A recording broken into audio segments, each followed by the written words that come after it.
Hello everyone, I am the Heathen Dungeon Master, and for this video I had a request, actually my very first request, for me to do my favorite classes. I want to do this from the standpoint of a DM and a player. As a player, of course, I'm going to go with the Bard. Music, really seductive in some points, just for amusement for the party. Bards are they're that silly class that you can play around with, but they are also a really big ally to you when you are in combat. For example, Bardic Inspiration, the most arguably recognized thing that the Bard does, besides seduce dragons. And then also as a player, I enjoy playing a Barbarian too. So if I'm not going with a Bard, I go with Barbarian.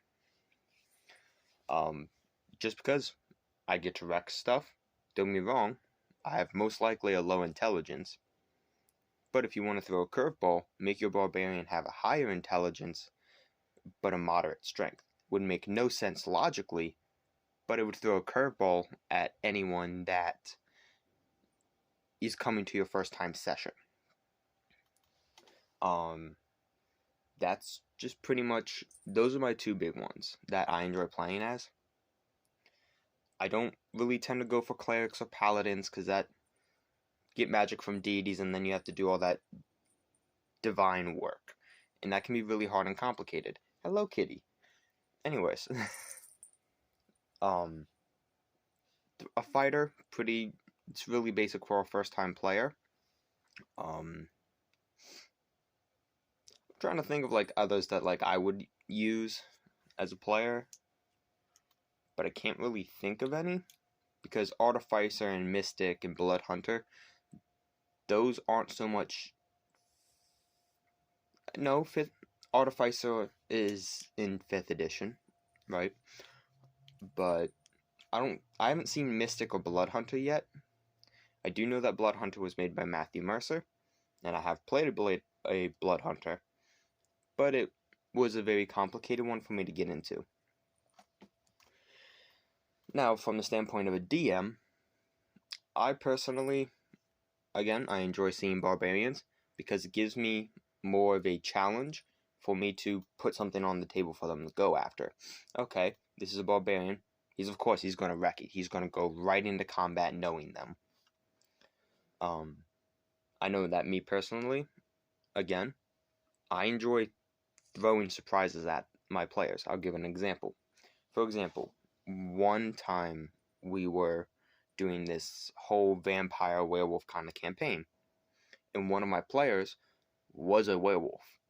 He was really buffed up. He really went at it at his werewolf role, but for 2 of our sessions straight, he was really moody, really upset. Okay, understandable, everybody has their moments. But it eventually was getting progressively worse, and he wasn't using his character at all. He would just sit down, play on his phone, and every once in a while be like, oh yeah, I do this attack.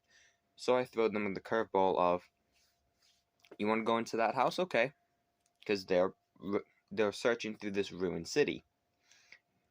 And of course it's a ruined house, bricks everywhere, it's collapsed, and there's this large greenish hill with some moss and what they think to be a white tree that's spiraling up towards the one section. And they're like, oh, okay, that looks like a pretty cool thing. So the goblin rogue that we have in the party walks up on it. I tell everyone to roll initiative. And they asked why, what's going on, because I do tell my players why they are rolling initiative besides combat. And I told them, you guys are now going up against a young green dragon.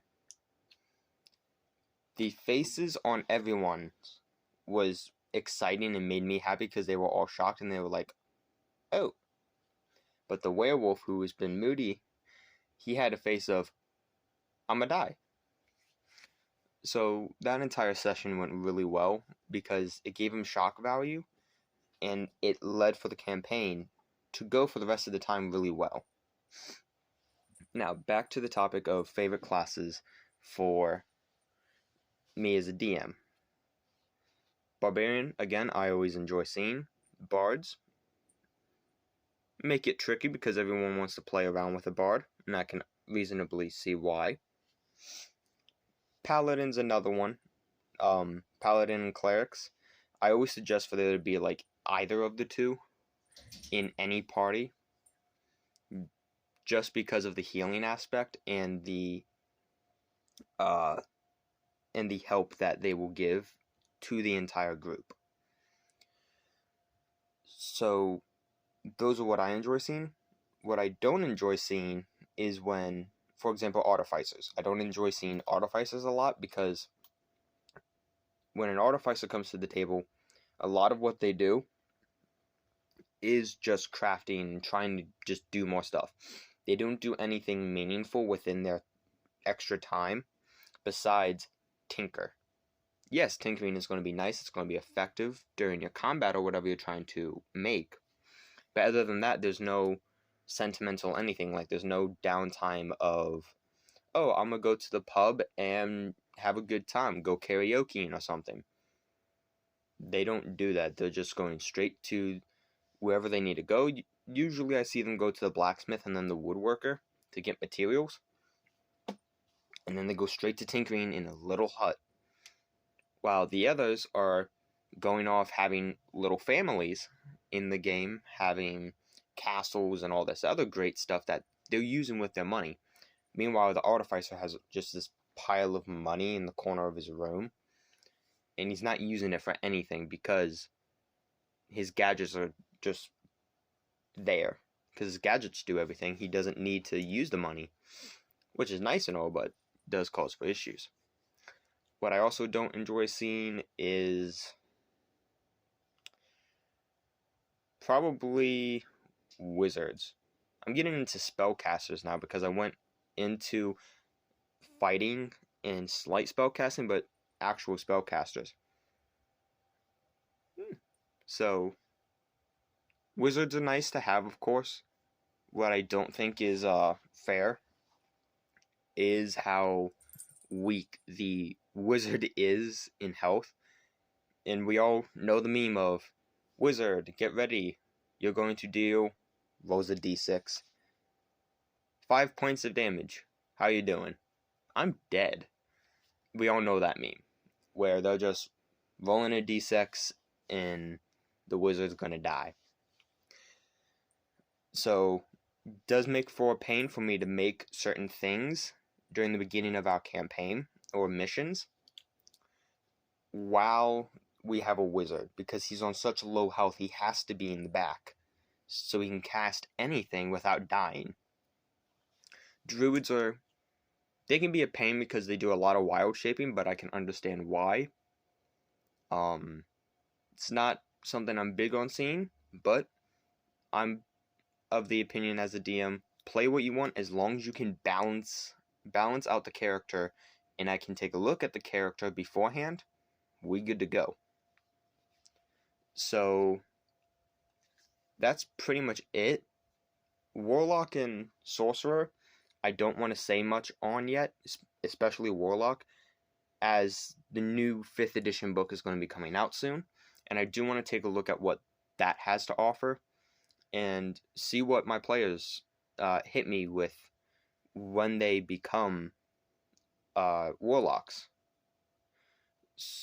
I know that one of my players, someone I'm personally knowing and am with, is coming into our session soon, and she wants to play a Warlock. So I don't know how that's going to go, so I don't really have a wide opinion of Warlocks because I don't have a ton of experience with them. Although, with the new book again coming out, and another player coming in, this is going to be a new experience for the Warlock. And as for the Sorcerer, I can understand why people want to have that Sorcerer. Is because I don't know one Sorcerer that doesn't have an awesome backstory. Neither with the Warlock.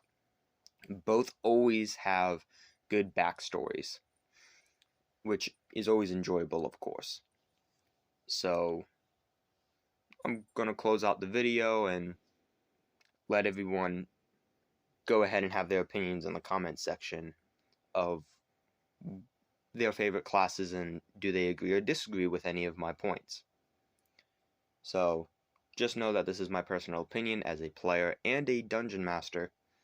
So thank you for watching and actually taking the time to watch this 10-minute homemade video.